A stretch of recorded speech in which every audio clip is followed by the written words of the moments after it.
انہوں نے ہر چیز کے ساتھ ایک جسٹیفیکیشن پیش کی ہے. دیکھیے آپ نے جب بھی ایک کہتے ہیں اس کو پرسپشن اگر آپ نے بلڈ کرنی ہوتی ہے تو آپ کی جو پروپوزیشن ہوتی ہے وہ بڑی اسٹرانگ ہونی چاہیے.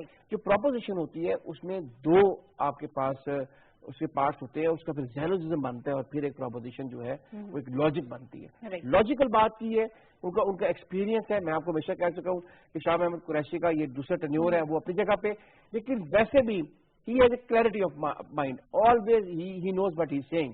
ٹھیک ہے, میں واپس آپ کی جانب آتی ہوں. ناصر گل صاحب, سشما سوراج صاحبہ نے بھی یو این کی جنرل اسمبلی سے خطاب کیا اور انہوں نے مقبوضہ کشمیر کو تو ٹچ نہیں کیا, لیکن پاکستان پر الزامات کا جو ان کی روش ہے اسی پر وہ کاربند رہی اور پاکستان پر دہشت گردی کا الزام لگایا.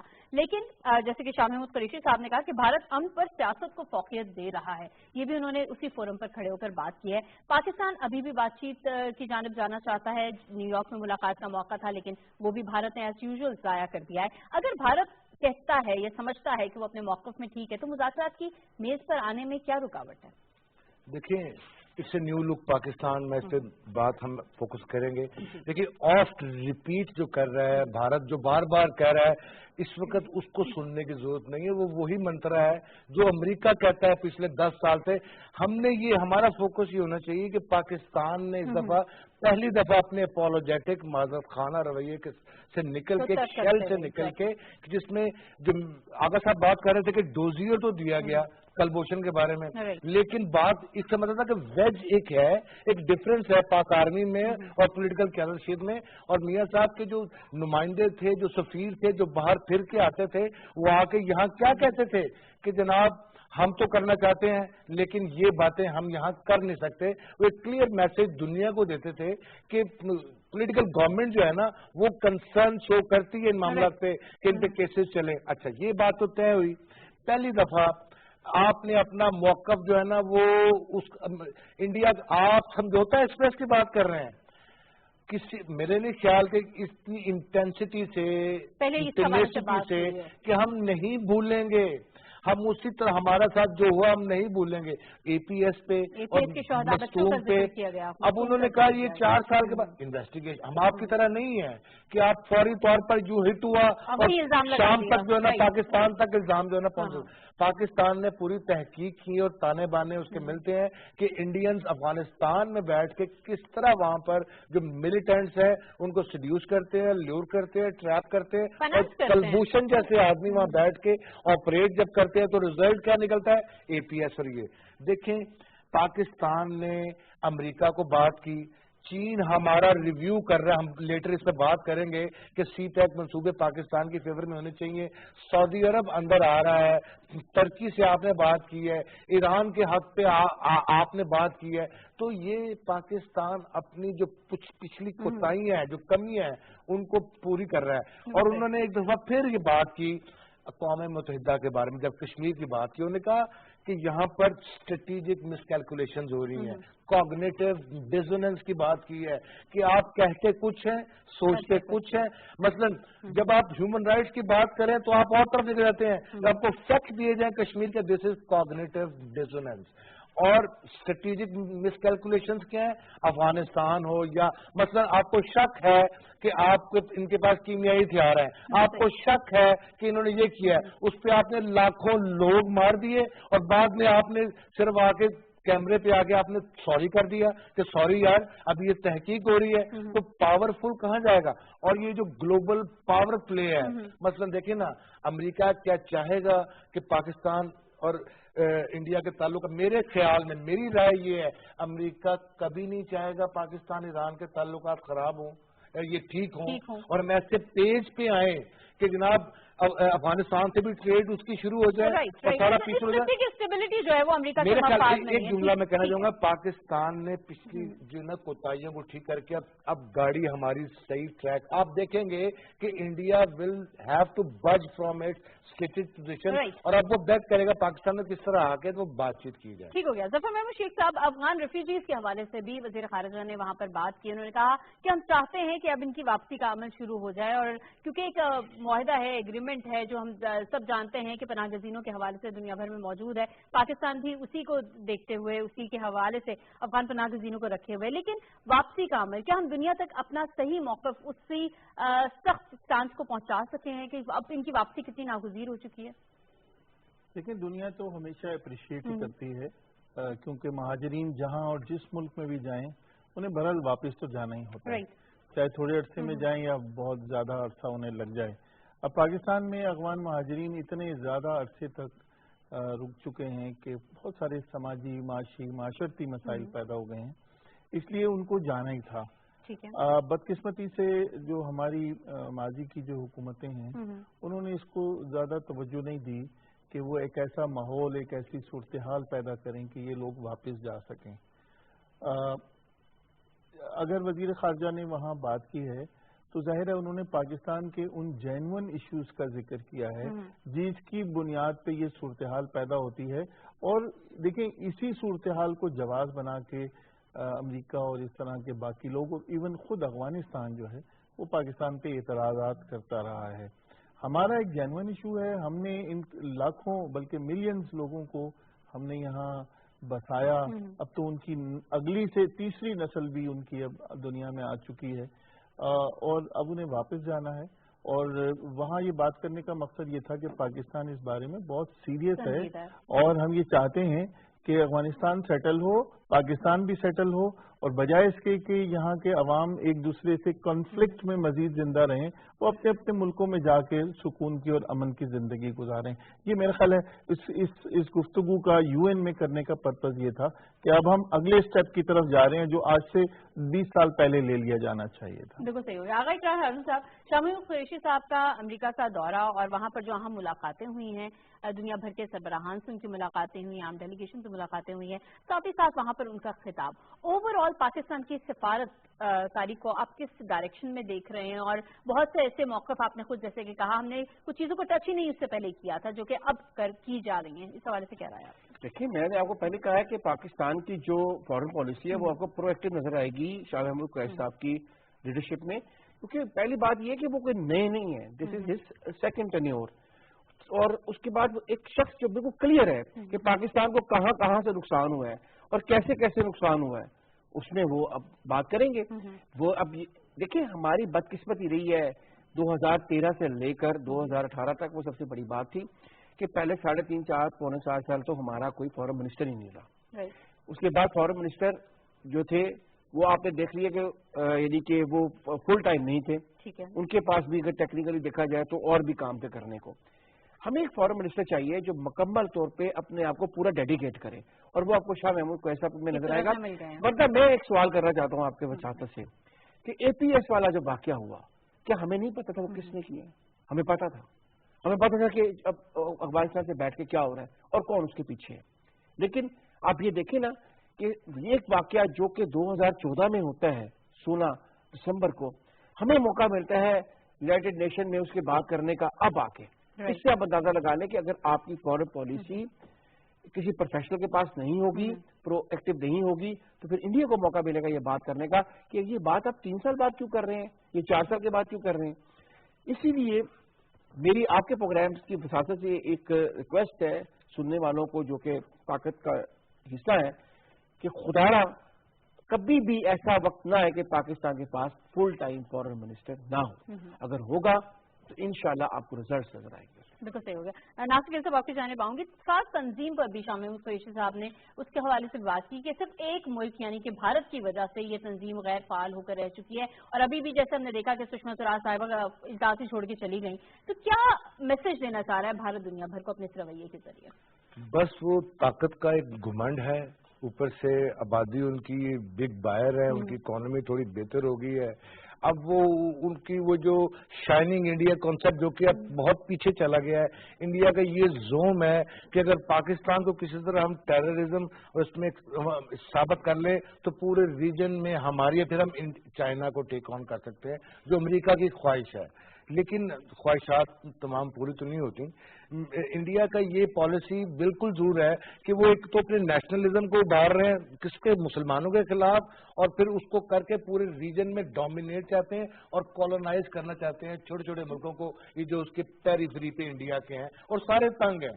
صرف پاکستان ایک بڑی رکاوٹ ہے. اب میں آتا ہوں بات فورن منسٹر پہ تھوڑی بات کرنا چاہوں گا. دیکھیں یہ پالیسی جو ہے نا جو کہ شاہ محمود آگے پریزنٹ کر رہے ہیں, یہ کس کی ہے؟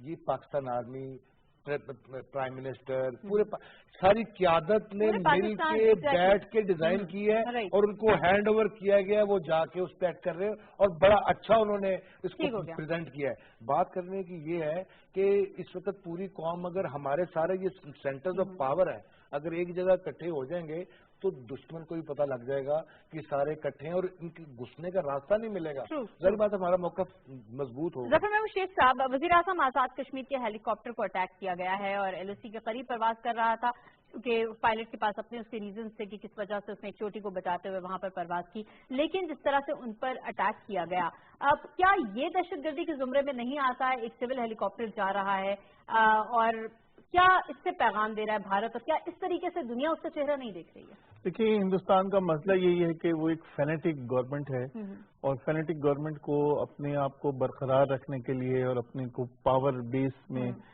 موجود رہنے کے لیے اور اس کو اس طرح کی جو ہے نا چیزوں کی ضرورت ہوتی ہے جہاں وہ چیزوں کو فینٹیسائز کرے, اوور پلے کرے.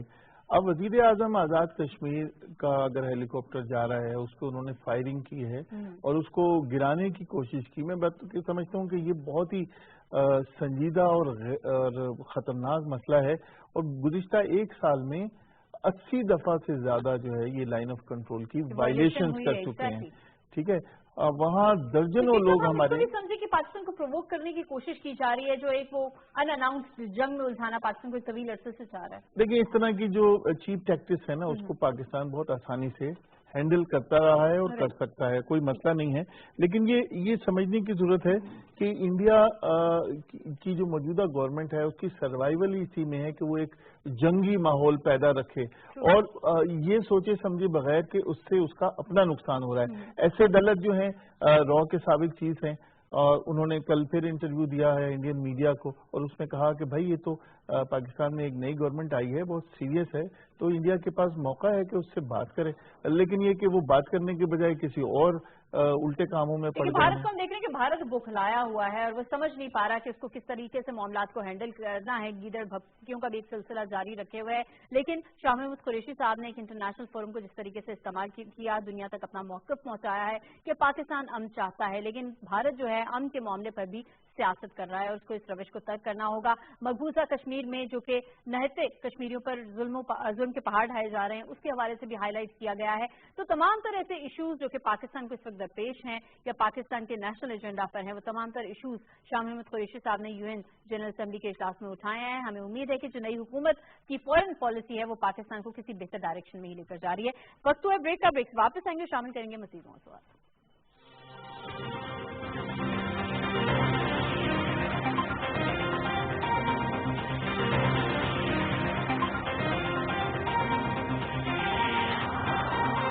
There is no way.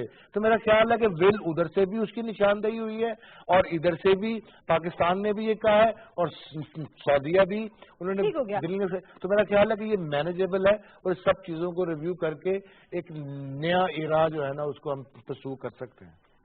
ظفر محمود شیخ صاحب, جیسے کہ بہت سی کانسپریسیز چائنا اور پاکستان کی اس بزنس ٹریڈ معاہدے کے حوالے سے انٹرنیشنل میڈیا بھی کرتا رہتا ہے اور ایسے کچھ ممالک ہیں جن کو بالکل یہ بات ہضم نہیں ہو رہی ہے. وہ یہ بھی کہتے ہیں کہ شاید قرضوں میں پھنسا ہوا پاکستان اس نہج پر پہنچا ہے کہ دوبارہ سے ریویو کرنا وہ شروع کر رہا ہے. کیا واقعی میں صورتحال ایسی ہے؟ ہمیں بھی اپنا موقف دنیا کو بتانا چاہیے. اصل میں کافی چیزیں ایسی تھیں جو پچھلی گورنمنٹس کے دور میں یا ان کا وقت نہیں آیا تھا یا وہ جان بوجھ کے چھوڑ دی گئیں کہ جب مناسب وقت آئے گا تو اس وقت بات کی جائے گی. وہ چیزیں جو ہیں وہ اب وہ وقت آ گیا ہے جو پاکستانی گورنمنٹ نے ٹیک اپ کیے ہیں. اس میں کانسپریسی میں جانے کی ضرورت نہیں ہے, ٹیکنیکل ایشوز ہیں. جیسے ایک جو اہم مسئلہ ہے وہ یہ ہے کہ اس سے پہلے ہی چائنا سے ہماری امپورٹ کا جو امبیلنس ہے وہ چائنا کے فیور میں ہے, جس کی وجہ سے فلڈ ہو گئی پاکستانی مارکیٹ چائنیز پروڈکٹ سے. ہماری بہت سی انڈسٹریز بند ہو گئیں اور خطرہ یہ تھا کہ جو اگر یہ سی پیک اگر جیسے ہی اپنے فل بوم پہ جائے گا، جو رہی صحیح انڈسٹریز ہیں وہ بھی ہماری حتیٰ کہ وینڈر انڈسٹریز تک ختم ہو سکتی ہیں. چنانچہ گورنمنٹ نے اس کو سیریسلی ٹیک اپ کیا ہے، چائنا کے ساتھ بات کی ہے، اور چائنا نے اس پہ کہا ہے کہ وہ اس پہ ڈسکس کرنے کو تیار ہیں کہ ہم کون کون سے بیریئرز لگائیں، کون کون سی راہداریاں لگائیں، امپورٹ ڈیوٹیز لگائیں وغیرہ وغیرہ. یہ میں سمجھتا ہوں کہ یہ بہت اچھی چیز ہے. تھوڑے دنوں میں اس کی تفصیلات آ جائیں گی باہر بھی، کیونکہ ابھی لانے کی ضرورت نہیں ہے، ایک پینک نہ کریٹ ہو جائے معاشرے میں. تو یہ جو ہمارا ٹریڈ ڈیفیسٹ ہے اور اس کے ساتھ جو ہماری لوکل انڈسٹریز کا تحفظ ہے. تیسرا اسپیکٹ یہ ہے کہ ہماری بہت ساری انڈسٹریز ایسی ہیں جو اس وقت بہت مشکل میں جا رہی ہیں. اس میں ہم اگر کچھ اسٹیٹ لیول پہ ایسی ہم ارینجمنٹ چائنا کے ساتھ کر لیں تو ان انڈسٹریز کو بوسٹ ملے گا، جیسے ٹیکسٹائل انڈسٹری ہے، لیدر ہے وغیرہ وغیرہ. یہ انڈسٹریز ذرا سی گورنمنٹ کی توجہ سے، ذرا سی پالیسی ارینجمنٹ سے ہم ان کو بوسٹ دے سکتے ہیں. بالکل صحیح ہو گیا. آخر ہارون صاحب، سعودی عرب سے بھی ایک اہم جو ہے وقت پہنچا ہے کل پاکستان، اور کچھ مذاکرات ہونے جا رہے ہیں، اہم مالیاتی مذاکرات کا نام جن کو دیا جا رہا ہے. پاکستان کی معیشت کو اس وقت سنبھالا دینے کے لیے سعودی عرب کی یہ ڈیلیگیشنز اور یہ جو امپورٹنٹ بزنس ڈیلز ہو رہی ہیں کتنی کارآمد ثابت ہوں گے آپ کے خیال؟ دیکھیے بہت اہم ہے، اور دیکھا جائے تو جو پرائم منسٹر صاحب نے دورہ کیا تھا سعودی عرب، یہ اس کا آپ کو امیڈیٹ ایک ریزلٹ، ایک فروٹ نظر آیا، اور بہت جلدی آیا. کوئی یہ نہیں ہے کہ دورہ ہوا تھا اور بیچ میں بہت ٹائم، لیکن آج ہے کافی اہم میٹنگ ہے، اور آج ہی واپس آ جائیں گے فورن منسٹر جو UNGA میں گئے ہیں. اس کے بعد میرے خیال میں وقت یہاں پہ کم سے کم ایک ہفتہ رہے گا. ٹھیک ہے، یہ دیکھیں گے کہ کون سی ایسے آپ کہہ سکتے ہیں کون سے شعبوں میں سرمایہ کاری جس میں سرمایہ کاری ڈائریکٹ کی جا سکتی ہے. Of course oil and gas تو سب سے پہلے آتا ہے، پھر ہاؤسنگ بھی آتا ہے، ہاؤسنگ بہت بڑا ہے، انفراسٹرکچر بھی آتا ہے. اس کا ہمیں جب میں انتظار کر رہا ہوں کہ جب یہ وقت کی ٹائم ہوگا، یہ جا کے ملاقاتیں کریں گے، اس کے بعد ایک بریفنگ ہوگی. اس بریفنگ کے بعد ہمیں پتہ چلے گا کہ کس چیز کے MOU سائن ہو سکتے ہیں یا کن میں MOUs کے بغیر ڈائریکٹ انویسٹمنٹ آ سکتی ہے. مطلب ابھی بات کی ہے اپنا انہوں نے شیخ صاحب نے بہت اہم بات کی ہے. میرے خیال میں وہ بات کو تھوڑا سا اگر آپ اجازت دیں میں آگے بڑھانا چاہتا ہوں. ابھی شیخ صاحب نے لفظ استعمال کیے وینڈر انڈسٹری ختم ہو رہی تھی پاکستان میں. شاید یہ لوگوں کو نہیں پتا ہے کہ واقعی ایسے ہی ہے، اور میں اپریشیٹ کرتا ہوں شیخ صاحب کو یہ اپنا فکر استعمال کرتے ہوئے جو ابھی تک آپ نے ہمارے میڈیا میں بھی نہیں دیکھا ہوگا. وینڈر انڈسٹری اس طرح ختم ہو رہی ہے کہ آپ اپنے گھر بیٹھے ہوئے آپ چائنا میں ایک ای میل لگاتے ہیں، چائنا میں آپ ایک دیتے ہیں، ایک انہیں کے آپ کہہ سکتے ہیں کہ آرڈر دیتے ہیں، اور آپ کے گھر کے باہر بیل ہوتی ہے اور وہ آپ کو چیز علی بابا کی مل جاتی ہے، کسی کی بھی مل جاتی ہے. یہ سب سے خوفناک ایک طرف ہم جا رہے تھے، یہ اینڈ تھا. اس کے بعد پھر آپ کی وینڈر انڈسٹری بھی ختم ہو جانی تھی. ٹھیک ہے، اس وقت 2-12 کا فرق ہے. 2 ارب روپے کی اگر آپ 2 ارب ڈالر کی اگر آپ ایکسپورٹ کر رہے ہیں تو 12 ارب ڈالر کی آپ امپورٹ کر رہے ہیں. آپ یہ اس بیلنس کے ساتھ آپ کتنی، میں یہ ہمیشہ آپ سے پوچھتا ہوں تو آپ سے پوچھیں اس امبیلنس کے ساتھ کتنی دیر زندہ رہ سکتے ہیں. پہلی بات تو یہ جہاں تک BRI کے بات ہے، ابھی بھی جو ہے ہم اخبارات کی خبریں ڈسکس کر رہے ہیں، جب تک یہ پورا کا پورا مکمل اس کا اسٹرکچرل ڈیزائن، اس کے جو ہم نے کانٹیکٹ کیے ہیں وہ، جو ہماری انڈرسٹینڈنگز ہیں وہ، جو MOU سائن ہوئے ہیں وہ سب کے سب جب تک پارلیمان میں نہیں آ جائیں گے، جب تک میری آپ کی پاکستانی کی رسائی نہیں ہوگی، تب تک اس کے بارے میں ایمبیگوٹی رہے گی. اور اس کو آپ آج یہ کہہ رہے ہیں کہ ہم تیار ہیں یہ کرنے کو، کیا کرنے کو، کیا پہلے نہیں؟ اس کا مطلب ہے کہ پہلے جو ڈیزائن تھا اس میں پاکستان کے بارے میں بالکل نہیں سوچا گیا تھا. یہ بھی ایک سوال ہے، بہت بڑا سوال اٹھتا ہے. جب تک یہ ڈاکومنٹ سارے پارلیمنٹ میں نہیں آ جاتے ہیں یا ان سے رسائی نہیں ہو جاتی ہے، تب تک آئی ایم ناٹ کوالیفائڈ. شیخ صاحب کچھ ایڈ کرنا چاہ رہے ہیں؟ ابھی بات ہوئی تھی سعودی عربیہ کی. دیکھیں ابھی بظاہر تو کوئی ایگریمنٹ نہیں ہوا، یہ جو کل نیا ڈیلیگیشن آیا ہے، لیکن یہ چیز آن دا کارڈز ہے کہ سعودی عربیہ پاکستان میں مدد نہیں کرنے آ رہا، وہ جوائنٹ وینچرز کرنے آ رہا ہے، وہ بڑے بڑے انویسٹمنٹ پروجیکٹس کرنے آ رہا ہے. اور جہاں تک گوادر کا تعلق ہے، گوادر میں صرف $7 بلین کی تو ایک ریفائنری لگانی ہے. میں کل ہی کسی گورنمنٹ آفیشل سے، رسپانسبل گورنمنٹ آفیسر سے بات کر رہا تھا، انہوں نے مجھے بتایا کہ پاکستان کے اپنے پاس جو ریفائننگ کیپیسٹی ہے وہ ہماری ضرورت سے تھوڑا سا ہی کم ہے. اگر ہم ایک چھوٹی ریفائنری بھی لگا لیں تو وہ ہماری ضرورت کے لیے کافی ہے. لیکن یہ جو ریفائنری لگنے جا رہی ہے یہ بیسیکلی عرب ملک اپنی ضرورت کے تحت لگا رہے ہیں، جس کا پاکستان کو فائدہ ہوگا. اور آخری بات، کہ گوادر میں آئل سٹی نہیں بننے جا رہا، گوادر میں انرجی سٹی بننے جا رہا ہے. انرجی سٹی میں الیکٹریسٹی بھی ہے، کول بھی ہے، تمام انرجی شامل ہے. آپ اپنے گھر میں اتفاق کر لیں تو یقین کریں، from America to China to سعودی عرب ٹو ایران ٹو انڈیا، اگر ہم مضبوط ہوں، اگر ہم میں اتحاد ہو، وی کین ڈو اینی تھنگ. اور باٹم لائن یہ ہے، اگر آپ سارے پارن سیٹل جاتے ہیں تو آپ ہر ایک کو اپنے نیشنل انٹرسٹ میں، اور اگر آپ ویج کر کے کوئی بھی بندہ پولیٹیکل انٹرسٹ حاصل کرے جو کہ میاں صاحب فارن آفس نہ رکھ کے وہ خود ذاتی طور پر ملتے رہے، اور مجھے ان کے جملے آج بھی گونجتے ہیں، دس is for you. Nawaz Sharif کے وہ چینی صدر جو ہے نا وہ اس کو چیک لے رہے ہیں، اور میاں صاحب نے یہ کہا آن ایئر، اور مجھے اس وقت بڑی شرمندگی ہوئی ایز اے قوم، یہ پوری قوم کے لیے تھا، this is for you, this is for you میاں صاحب. اور ذاتی بزنس ڈیلز نہیں تھی، یہ پاکستان کی تھی. Please show some grace at this level. Pakistan first. اور اگر واقعی آپس میں اداروں کا اتحاد ہو جائے، ہم سب ایک پلیٹ فارم پر موجود ہوں، تو پوری دنیا کے انویسٹرز کا ایک اعتماد بڑھتا ہے، ایک وہ پورے ٹرسٹ کے ساتھ یہاں پر آ کر انویسٹمنٹ کرتے ہیں. اور وہ دن دور نہیں ہے کہ جب تمام ادارے ایک ہی ساتھ مل کر ہم دنیا بھر کو ایک ہو کر دکھا رہے ہیں، اور دنیا بھر سے انویسٹمنٹ آنا شروع ہو گئی، آغاز ہو چکا ہے کا، اور اس میں مزید بہتری کی بھی گنجائش ہے. تیسرا موضوع پروگرام میں شامل کریں گے انتخاب کی روزنامہ دنیا سے. وزیر اعلیٰ پنجاب نے قبضہ مافیا کے خلاف گرینڈ آپریشن کی منظوری دے دی ہے. آپریشن طاقتور مافیا سے شروع کیا جائے گا، عوام قبضہ مافیا کی نشاندہی کریں، ہم کارروائی کریں گے. عثمان بزدار صاحب نے ایک اہم اجلاس سے کل خطاب کیا. ظفر محمود شیخ صاحب آپ سے آغاز کروں گی. پاکستان تحریک انصاف کی گورنمنٹ نے اسلام آباد سے یہ کام شروع کیا، تجاوزات کے خاتمے کا، قبضہ مافیا کو ہٹانے کا. اب ہم دیکھ رہے ہیں کہ پنجاب میں اور ملک بھر میں گرینڈ آپریشن کا اندیا دیا ہے وزیر اعلیٰ نے. دیکھیں، اگر یہ طاقتور مافیا سے نہ شروع کیا جائے تو یہ کوئی آپریشن ہے ہی نہیں. ٹھیک ہے، اس کو شروع ہی طاقتور مافیا سے کرنا ہے. بدقسمتی سے ہوتا یہ رہا ہے کہ اسٹیٹ لیول پہ اس طرح کی جو لوٹ مار ہے، جو بدماشی ہے، جو غنڈہ گردی ہے، اس کی سرپرستی ہوتی رہی. حکومتوں میں ہی بیٹھے ہوئے لوگ، حکومتوں کے ساتھ تعلق رکھنے والے، ان کے رشتہ دار، ان کے بھائی بھانجے داماد، وہ یہ سب یہی کام کرتے رہے. ایک چھوٹی سی اسکیم بناتے تھے، پھر وہ قبضہ کرتے کرتے اس کو ہزاروں ایکڑ تک لے جایا جاتا تھا. یہاں غریب، مسکین اور بیچارے لوگ دہائیوں سے عدالتوں کے چکر لگا رہے ہیں، ضرور ذلیل اور رسوا ہو رہے ہیں. دوسری جانب انہی اسکیموں میں اچھے گھر کے خواب دکھا کر لوگوں سے اربوں خربوں روپے لوٹے گئے. زندگی بھر کی پونجی ایسا لگتا تھا کہ اسٹیٹ جو ہے یا حکومت جو ہے یا جو پولیٹیکل فورسز ہیں وہ عوام کو نچوڑنے اور لوٹ مار کے لیے آئی ہیں اقتدار میں.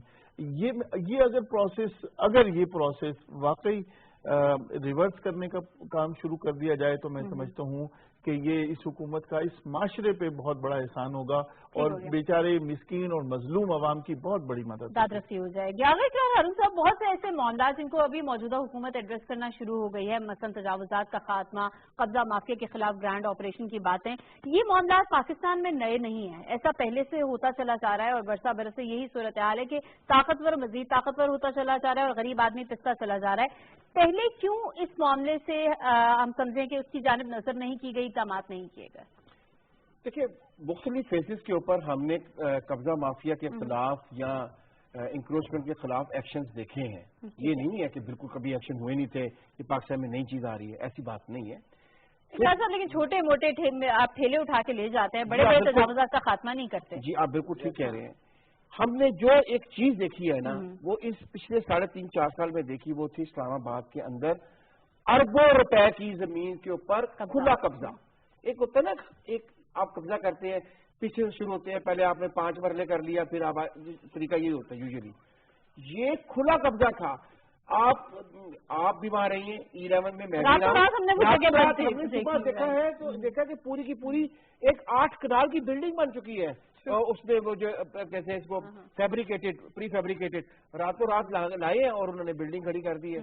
اور 3 دن کے بعد وہاں پہ شادی ہال شروع ہو گیا ہے. 5 دن میں وہاں پہ شادی ہو رہی ہے کسی کی. اب اس کو گرا کے دکھائیں. وہاں ہاسپٹل بن گئے ہیں. اور یہ سب کچھ 3.5-4 سال میں میں نے اپنی آنکھوں کے سامنے ہوتے دیکھا. اگر آپ اجازت دیں اور کوئی برا نہ بنائے میری بات کا، یہ سوال میں نے ایک دفعہ کیا فارمر انٹیریئر منسٹر کو، بہت بڑا نام ہے ان کی، ہاں لوگ ان کی قسمیں دیتے ہیں. میں نے کہا کہ چودھری صاحب یہ کیا ہو رہا ہے؟ ٹھیک ہے. انہوں نے دوسرے صحافی کی طرف دیکھنا شروع کر دیا تھا. آپ نے سوال کیا کوئی اس طرح ہم اوائڈ کر رہے تھے سوال کو. اس کا مطلب ہے کہ پیچھے کوئی بہت بڑے لوگ تھے. میں اپریشیٹ کرتا ہوں پی ٹی آئی کی گورنمنٹ کو، اس طرح ختم کیا، اریسٹ کیا جیسے کہ حق بنتا تھا، بتایا یہ ریاست ہے، اگر ریاست ایکشن میں آ جائے تو پھر ایسا ہوتا ہے. اور خواہش کرتا ہوں کہ ریاست کا یہ ایکشن جاری اور ساری رہے اور لاہور نہیں بلکہ پاکستان کے ہر شہر ہر گلی محلے تک پہنچے. ایک بات میں اس میں اور کرنا چاہتا ہوں، میں اپریشیٹ کرتا ہوں چیف جسٹس پاکستان کو بھی. آج کل سنڈے تھا، اتوار کا دن تھا، انہوں نے لاہور کی اپنا رجسٹری میں بیٹھ کر یعنی کہ بتایا ہے اپنا قبضہ مافیا کو کہ انسان کے بچے بن جاؤ، میں موجود ہوں. انہوں نے کہا کہ میں پاکستان میں کوئی گنڈا نہیں رہنے دوں گا. انہوں نے جو کل گفتگو کی ہے اس میں قبضہ مافیا کے بارے میں اخبارات میں چھپی ہوئی ہے، کارروائی ہونی چاہیے جی چھپی ہوئی ہے. اور انہوں نے کہا کہ مجھے لاؤ بندہ جو کہ جس کا نام بم شام ہے، میں بھی دیکھوں گا کتنا بڑا وہ بم ہے. اگر اس قسم کے لیول کے اوپر آ کر ریاست آپریٹ کرے گی تو انشاءاللہ غریب کی بھی سنی جائے گی. اور جن لوگوں کے گھروں میں قبضے آج سے 60 سال سے ہوئے ہیں، اللہ کرے ان کو بھی کوئی اپنا یعنی کہ ریلیف ملے. آخری بات کروں گا کہ ٹائم بہت کم ہے ورنہ، لیکن پلیز میری ریکویسٹ ہوگی آپ کے پروگرام کی وساطت سے کہ خدا را یہ روک نہ دیجیے گا. یہ نہ ہو کہ صرف یہ ایک میڈیا کمپین کے طور پہ ہی رہ جائے اور بعد میں ہم دیکھیں ملک کے منطقی انجام تک پہنچنا چاہیے. بالکل صحیح. ناصر گل صاحب، وزیر اعلیٰ نے کہا کہ پنجاب میں اب ہمارے کام بولتے ہوئے نظر آئیں گے اور عوام کو 100 دن میں تبدیلی نظر آنا شروع ہو جائے گی. اگر ہم چونکہ ایک طویل عرصے سے پاکستان کی ہسٹری کا آپ بھی مشاہدہ کرتے آ رہے ہیں، تبدیلی کا عمل اس سے پہلے کیا تھا، اب کیا ہے، کیا واقعی میں تبدیلی کہیں کچھ دکھنا شروع ہو گئی ہے؟ دیکھیں، کہتے ہیں کہ when you start doing, it's never late when you start doing something. اگر آپ ایک کام نہیں کر رہے تو نہیں کر رہے، جب آپ نے شروع کر دیا تو تب بھی اس کو ویلکم کیا جائے گا کہ چلیں کچھ نہ کچھ تو شروع ہوا ہے. دیکھیں، ایک بات تو طے ہے کہ ان چیزوں، جو آغا صاحب بھی نشاندہی کر رہے تھے کہ ان چیزوں کے بارے میں پیش رفت کرنے کا کوئی بھی حوصلہ نہیں تھا کر رہا. کیوں نہیں تھا کر رہا؟ نمبر 2، ایک تو جو بڑے بڑے ٹائکون لینڈ گریبرز، وہ نہ صرف بہت طاقتور ہے بلکہ وہ حکومت کو پیسے دیتے ہیں، سپورٹ کرتے ہیں اور ہر لحاظ سے وہ ایک جگل بندی ان کے ساتھ مل کر سیاست میں آتے ہیں، پاور میں آتے ہیں اور مزید اپنے کاروبار کو اور آگے بڑھاتے ہیں. دیکھیں، لوکل سطح پہ یہ جو فیصلہ کیا گیا ہے، آپ کے خیال میں اب بزدار صاحب جو میٹنگ کر رہے ہیں، یہ خان صاحب نے جا کے بریف کیا وہاں پہ، خان صاحب نے نیشنل لیول پہ جہاں کابینہ نے فیصلہ کیا، کراچی کو بھی کہا، ان کو بھی کہا. اور دیکھیں، یہ طاقتور کیا مطلب، قبضہ مافیا ہوتا ہی طاقتور ہے تو وہ اپنا قبضہ نہیں رکھ سکتا. اور لوگ اب دیکھیں نا، ایک پٹیشن کی بات کی انہوں نے کہ وہ ایک محمود اشرف صاحب ہیں جو کہ اوورسیز میں رہتے ہیں، انہوں نے ایک پلاٹ ان کی پراپرٹی پہ ایک منشا نام کا بندہ جس کو بم کے نام سے اس نے قبضہ کیا ہوا تھا، اور وہ اس نے یہ بات کی کہ کچھ سیاسی لوگ جو ہے نا اس کی پشت پناہی کر رہے ہیں، ان کو فون کر رہے ہیں پھر اس کو ان کو گرفتار نہ کریں. اس کی ساری انہوں نے واقعہ سنائی. تو یہ بہت اہم چیز ہے جو اگر اسلام آباد میں ہو سکتا ہے نا تو میرے خیال میں پاکستان میں ہر جگہ پہ. اور آپ دیکھیں گے آگے دوسری بات یہ بھی درست ہے کہ اس کو جاری رہنا چاہیے بغیر کسی جو ہے نا کنسیڈریشن جاری رہنا چاہیے. یہاں پر میں وزیر داخلہ صاحب کا ذکر ضرور کرنا چاہوں گی. شہریار آفریدی صاحب نے رات گئے ایئرپورٹ کا دورہ کیا، وہاں پر کسٹم حکام سے ملے، دیگر معاملات کا وہاں پر جائزہ لیا، وہ حوالات جاتے ہیں، وہاں پر لوگوں سے ملتے ہیں. تو یہی ایک حکومتی ریٹ ہونی چاہیے، یہی ایک ایٹیٹیوڈ ہونا چاہیے عام آدمی کے مسائل کو سننے کا اور ان کو ٹھیک کرنے کا. ناظرین، چوتھا موضوع ہم پروگرام میں شامل کریں گے. انتخاب ہم نے کیا ہے رسامہ نوائبت سے. فواد چودھری صاحب یہ کہتے ہیں کہ فوج اور عدلیہ حکومت کے ساتھ ہے، بھٹو غریب جبکہ عمران جو ہے وہ مڈل کلاس کا انقلاب لے کر آئے ہیں. جب لوگوں کے پاس دوا کے لیے پیسے نہ ہو تو وزیر اعظم شاہانہ انداز میں کیسے رہ سکتا ہے، اور بھینسوں کو بھی بیچنے کا مقصد انہوں نے بتایا ہے. آغا اقرار ہارون صاحب آپ سے آغاز کروں گی. فواد چودھری صاحب نے ایک تقریب سے خطاب کیا اور انہوں نے جو باتیں کہیں کس طرح سے دیکھ رہے ہیں، جو اقدامات ابھی تک لیے گئے جن پر تنقید ہو رہی ہے، انہوں نے کہا کہ علامتی ہیں. بالکل یہی ہے. دیکھیں، ایک سمبل، یہ سارے سمبولک ہیں.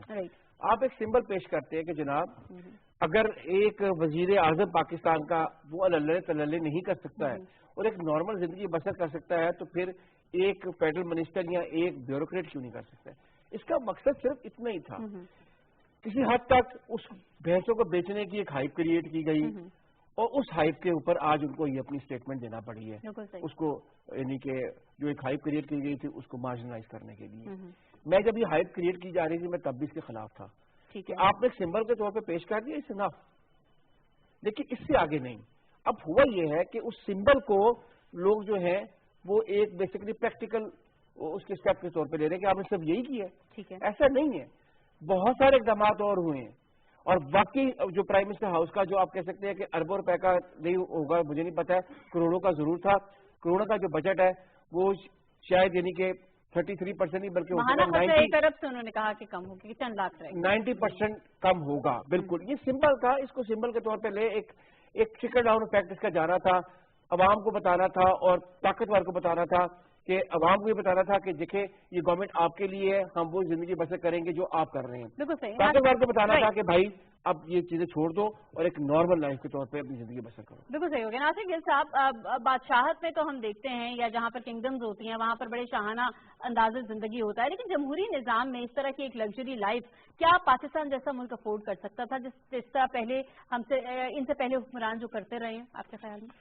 میرے خیال میں وہ جو لوگ اس پہ تنقید کر رہے ہیں نا, وہ شاید کچھ عرصے کے بعد دے ول فال ان لائن ود اٹ کہ جناب یہ بہت. دیکھیے پاکستان کا بنیادی مسئلہ کیا ہے, do our people trust their respective government? میرا کوشچن ہے they don't. Why don't they respect their respective government? کیونکہ ان کو نظر آتا ہے کہ حکومت کے پاس تو وہ اپنا نظام ہے جناب, پاورفل لوگ ہیں, بیمار ہو جائیں تو باہر چلے جاتے ہیں, یہ ہو جائے تو یوں کر لیتے ہیں, کوئی مقدمہ بن جائے تو عدالتیں ان کو ریلیف دے دیتی ہیں, وہ جیل میں جائیں تو لگتا ہے جیسے سارا ہیومن رائٹس جو ہے نا وہ ان پہ لاگو نہ کیے تو یہ بڑی زیادتی ہو جائے گی. باقی جو لوگ پڑے رہتے ہیں وہ پڑے رہتے ہیں. اس گیپ کو, اس ٹرسٹ کو بلڈ کرنے کی وردہ ضرورت ہے. اور جو عمران خان کا جو ایجنڈا نظر آ رہا ہے نا مجھے, یہ ایک بات ہے, بھینسوں کی ذکر کر لوگ کہتے ہیں چلے اس پہ خرچہ کتنا آیا اس بھینس کو, وہی بھی ریلیز ہوا ہے, نو بڈی از ٹاکنگ اباؤٹ کہ اس پہ کتنا خرچہ پرائم منسٹر ہاؤس میں وہ ریکارڈ ہے, ڈاکیومنٹ میں ہے, وہ کروڑوں میں ہے. ٹھیک ہے, اب دوسری بات لے لیں آپ, جو اخراجات اگر 1 ارب کے اخراجات کو آپ چند لاکھوں میں لے آئیں اور ایک پریسیڈنٹ سیٹ کریں, یہ صرف عمران خان کوئی میرا خیال ہے شو بازی نہیں. اگر یہ 5 سال کے بعد جو بھی نیکسٹ آئے گا نا وہ اسی طرح اس چیز کو فالو کرنا پڑے گا. اچھا میسج ہے. شیخ صاحب کیا کہیں گے فواد چودھری صاحب کی ٹاک کے حوالے سے؟ میں سمجھتا ہوں کہ فواد صاحب کو بار بار جو یہ بات کہنے کی ضرورت پیش آتی ہے, اس کی وجہ یہ ہے کہ ہمارا میڈیا بہت نان سیریس ہے. وہ جو کچھ گورنمنٹ کر رہی ہے ان چیزوں پہ توجہ دینے کے بجائے جو بنیادی کرنے کے کام ہیں اور یہ گورنمنٹ کر رہی ہے اس کے بجائے کاسمیٹک اور چھوٹی چھوٹی چیزوں پہ الجھا کے اور لوگوں کے ذہن خراب کر رہا ہے. میں سمجھتا ہوں کہ یہ بہت نامناسب بات ہے. میڈیا کا کام ہے کہ اگر اس کو موقع ملے, کوئی کمی کوتاہی نظر آئے تو اس پہ توجہ دلائے, لیکن اس طرح بٹس اینڈ پیسز میں چیزیں اٹھا کے اور ابھی سے تاثر دینے کی کوشش کرنا کہ حکومت کچھ نہیں کر رہی, یہ کر رہی ہے اور بھینسیں بیچ کے گورنمنٹ چلا رہی ہے, میں سمجھتا ہوں کہ نہایت ہی غیر سنجیدہ بات ہے اور یہ میڈیا کا رول نہیں ہے. جو صحیح ہو گیا. 5 منٹ موسیقی کی جوانب ناظرین بڑھیں گے. انتخاب کیے دی گارجین سے fatalities in Indonesia could reach thousands, official says. Tsunami ٹکرا گیا ہے انڈونیشیا کے ایک شہر سے, وہاں پر تباہی بہت زیادہ ہمیں دیکھنے میں نظر آ رہی ہے. آگے کیا ہارون صاحب سونامی کے واقعے پر آپ کے کامنٹ؟ پالو پہ ٹکرایا ہے اور ویسے تو انٹرنیشنل نیوز ایجنسیز 800 کا فگر دے رہے ہیں, لیکن میں ڈاؤٹ کرتا ہوں کیونکہ وہ یہ ساتھ یہ بھی کہہ رہے ہیں کہ 3,500 کے جو لوگ ہیں تقریباً, بلکہ 3,500-4,000 وہ ابھی جو ہے مسنگ ہیں اور بہت ساری عمارتیں گری ہوئی ہیں, اس کے اندر لوگ ابھی تک ہیں موجود ہیں. نکل پائیں گے کہ نہیں نکل پائیں گے گاڈ نوز. تو میرا خیال ہے کہ اس کی جو تباہی کا جو ہیومن جو لاس ہوگا وہ اوور 5,000 ہوگا. اور یہ پہلا واقعہ نہیں ہے انڈونیشیا میں, آپ کو یاد ہوگا اتنا بڑا سونامی آیا تھا. لیکن بات یہ ہے کہ سونامی آپ روک نہیں سکتے ہیں, آپ کے پاس کوئی ایسا میکینزم نہیں ہے کہ اپنے آپ کو بچا سکتے. ناظرین صاحب سونامی کو روک نہیں سکتے ہیں, لیکن ہم شہروں کو جو آباد کر رہے ہیں ساحل کنارے, اور ایسے شہر یا ایسے ملک جہاں بار بار سونامی ٹکرا رہا ہے وہاں پر وارننگز بھی جاری ہوتی ہیں, وہاں پر آباد کاری کو تھوڑا سا منتقل کرنے کی نہیں ضرورت آپ کے خیال میں؟ دیکھیں یہ جو شہر جہاں پر یہ جو تباہی کا مرکز بنا ہے, اٹ از بلڈ آن اے نیرو بے, اور اس کے اندر ایک ٹائٹ سی گوج بنتی ہے جس سے پانی جو ہے نا وہ رش کرتا ہے, اور ایسا ہی آئی لینڈز ہیں, تقریباً 17,000 آئی لینڈز ہیں, اور ان کی اسٹریچ اگر دیکھیں جو لندن اور پیرس اور لندن اور امریکہ کے درمیان جتنا فاصلہ ہے اتنے فاصلے پہ وہ پھیلے ہوئے ہیں. تو اس مناسبت سے دیکھیں نیچرل کلیمٹی کو آپ آغا صاحب نے ٹھیک کہا, ہم اسے روک تو نہیں سکتے, لیکن یہ کہ ہمیں اینٹیسپیٹ کرتے ہوئے ڈیزاسٹر مینجمنٹ کیسے. اب وہاں کیا ہو رہا ہے, ساری روڈ جو ہے نا وہ تباہ ہو گئی ہیں, ہیوی مشینری وہاں پہنچ سکتی جو ڈبری کو اٹھائے, اور آوازیں آ رہی ہیں ملبے تھلے دبے لوگوں کی آوازیں آ رہی ہیں تو وہ ان کو نکالا جائے، تو مشینری وہاں پہنچے گی تو وہ نکالے گی. ہم سب کو دنیا بھر کو جو ہے نا وہ چاہیے کہ ان کی مدد کریں اور وہاں پر ان کے ساتھ کھڑے. ظفر محمود شیخ صاحب انڈونیشیا کا سونامی. جی ورنہ میں اس پہ آج طویل بات کرنا چاہتا تھا لیکن چونکہ وقت ختم ہو گیا، لیکن میں جلدی سے 2-3 باتیں کہوں گا. وہ یہ ہے کہ یہ جو دور ہے جس میں ہم گزر رہے ہیں یہ نیچرل کلیمٹیز کا دور ہے، یہ ایب نارمل ویدر کا دور ہے. اس میں زلزلے بھی آ رہے ہیں، سونامیاں بھی آ رہی ہیں، بارشیں بھی ہو رہی ہیں، اس میں غیر معمولی ٹیمپریچر میں اضافہ اور کمی دونوں چیزیں ہو رہی ہیں. ایسے میں ملکوں کی ضرورت یہ ہے کہ وہ اپنے آپ کو اس نئے دور کے مطابق ایڈجسٹ کریں. 2004 میں جب سونامی آیا تھا اب تک کی تاریخ کا بدترین، اس میں صرف 2.25 لاکھ لوگ تو انڈونیشیا میں بیچارے شہید ہوئے تھے. لیکن اس کے بعد کرنے کی ضرورت یہ تھی کہ وہ نہ صرف اپنے ارلی وارننگ سسٹم کو پروٹیکٹ کرتے، وہ اپنے ریلیف اینڈ ریسکیو کو کرتے، اپنی عوام کی تربیت کرتے اور بلڈنگ کوڈ کو ٹھیک کرتے. وہاں یہ سارے کام نہیں ہوئے. اور آخری بات میں یہ کروں کہ ابھی کینیا میں یہی جو سونامی گیا ہے، کینیا میں ارلی وارننگ سسٹم تھا، وہاں ایک آدمی بھی ہلاک نہیں ہوا اور انہوں نے اس کے مطابق اپنے آپ کو ایڈجسٹ کر دیا. احتیاطی تدابیر لینے کی ضرورت ہے کہ تاکہ کم سے کم جانی نقصان ہو. قدرتی آفات ہیں، ان سے بچنا تو اس طرح سے ممکن نہیں ہے لیکن احتیاط ضرور کی جا سکتی ہے. بڑھیں گے مظہر شہزاد صاحب کی جانب، ان سے پوچھیں کہ اس موضوع پر آج انہوں نے کارٹون بنایا. ورزہ سب سے پہلے تو میں انڈونیشیا کے غم میں برابر کا شریک ہوں، ان کے ساتھ ہمارے دوست ہیں وہاں کے. یہاں بھی سونامی آیا ہوا پنجاب میں لینڈ مافیا کے خلاف اور بڑے آپریشن کی تیاری ہو رہی ہے. یہاں پہ ڈاکٹر کھڑے ہیں، ڈاکٹر بزدار بھی ہے اس میں، اور یہ operation theatre CM operation theatre میں. اور دیکھیں جو لینڈ مافیا اس کا کتنا پیٹ پھول چکا ہے، اب اس کو اس میں سے کافی چیزیں نکالنی پڑیں گی. بالکل صحیح ہو گیا اور بڑا اچھا کارٹون آپ نے بنایا. کچھ کامنٹ کرنا چاہیں گے؟ بالکل، کیونکہ یہ سرجیکل آپریشن ہے، میرا خیال ہے کافی اس پہ آواز بھی اٹھے گی، کافی شور اٹھے گا، لیکن گورنمنٹ مسٹ پش آن. شیخ صاحب کیا کہیں گے؟ جی میرا خیال ہے اصل ایشو یہی ہے کہ طاقتور جو ہے وہ اگر اپنے آپ کو قانون سے بالاتر سمجھتا تھا تو اب وقت آ گیا ہے کہ اس طاقتور کو قانون کے دائرے میں لایا جائے. جیسے چیف جسٹس نے کہا ہے کہ یہاں پہ جتنے بھی بارے ہیں یا کھوکھر ہیں تمام پہ جب ہاتھ پڑے گا ان کو احساس ہوگا کہ کوئی قانون سے زیادہ طاقتور نہیں ہے. بالکل صحیح ہو گیا. اور لینڈ مافیا اور قبضہ مافیا کے بعد منافع خوروں کے حوالے سے بھی آپریشن کی ضرورت ہے اور حکومت کے اس قدم کو ہم اپریشیٹ کرتے ہیں. تو ناظرین یہ تھا آج کا پروگرام. آغا اقرار ہارون صاحب، ناصر گل صاحب، ظفر محمود شیخ صاحب، مظہر شہزاد صاحب، پوری ٹیم کا بہت شکریہ. ناظرین آپ کا ہمارا ساتھ دینے کا بہت شکریہ. آپ سے ملاقات ہوگی کل کے پروگرام میں انشاءاللہ. تب تک کے لیے اللہ حافظ.